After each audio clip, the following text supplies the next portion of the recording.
This is a pretty nasty message, and you're not going to like to hear it, because a lot of people, why they're not rich is really just because they got their priorities all wrong.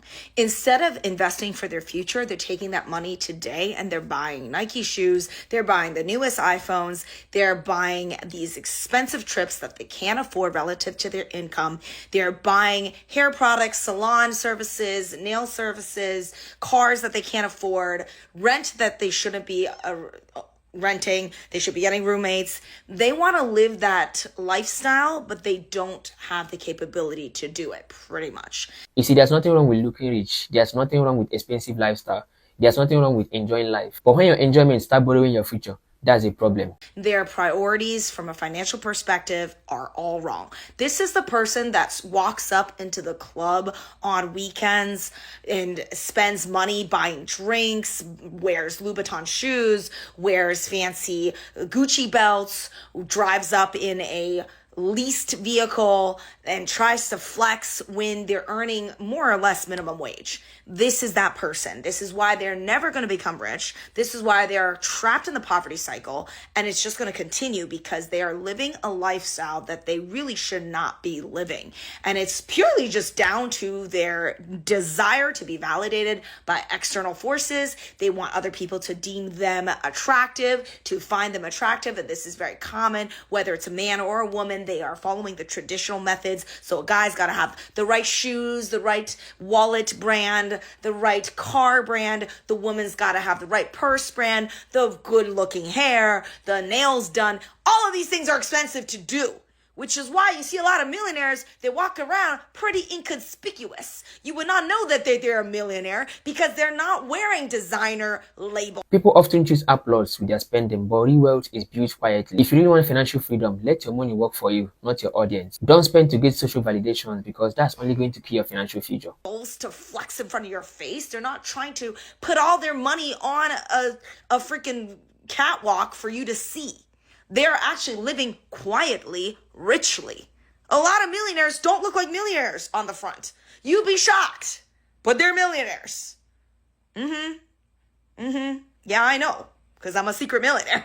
So everywhere I go, nobody thinks I'm a millionaire because I'm quiet. I don't wear all these brands. Like, the best thing you'll see is our Tesla. Other than that, everything else is very low key. Other than people who tune into my social media, they don't even know anything about my financial background because I'm low key. My financial priorities were always in the right place. I got roommates, hardcore, 10 years of living with roommates. I drove a cheap car for 10 years, cheap vehicles. I lived cheaply for pretty much 10 years.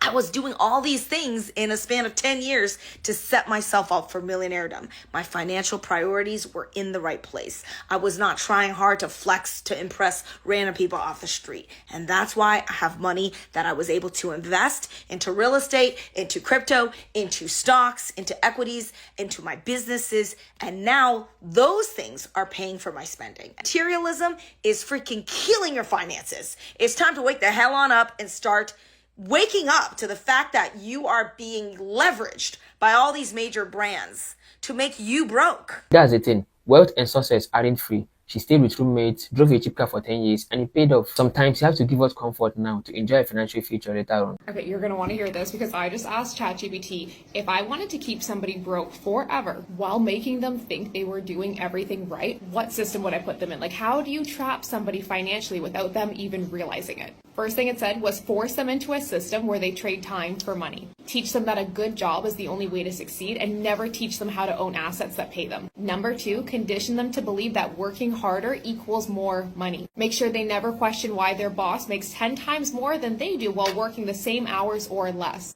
Number 3, give them easy access to credit but never financial education. Let them afford luxury on payment so that they feel wealthy while actually being trapped in debt. Number 4, keep salaries just behind inflation. This way they never feel poor enough to revolt, but never wealthy enough to escape. Number 5, convince them that investing is risky, but working until 65 is safe. The wealthy get there by owning businesses and investing and building their wealth through real estate. but we'll teach you just to work hard and save. Number 6, make them pay taxes on everything they earn, but never teach them how they can pay less tax on things that they own. Because we know that rich people, they shelter wealth. Employees get taxed the hardest. Number 7, call people who break free from this cycle lucky so that nobody else ever tries and the cycle continues. ChatGPT says it's not an accident that you weren't taught about money. You were taught everything they want you to know. You know what's interesting about what she said? Most people do think they understand money, not until they realize they have been playing the wrong game. And that's not even their fault, because we are taught how to earn money and not how to grow it, which is why a lot of people keep working hard but still stay stuck in the same place. If you're wondering why you still feel broke even though you're making more money, it's because of something called lifestyle inflation. This is literally where as your income goes up, your expenses does too. Most of the time when you start making more money, you find yourself start upgrading your life. And those little upgrades are starting to eat away at the extra money you thought you had. So what you want to do is keep your lifestyle the same for a little while and invest the extra money that you have into something that's going to put more money into your pockets in the future. Okay, let's talk about 3 things keeping you broke that people think are normal. Number 1, financing everything. Afterpay, Klarna, credit cards. It's sold as flexibility, but really it's normalized debt. If you can't afford it without a payment plan,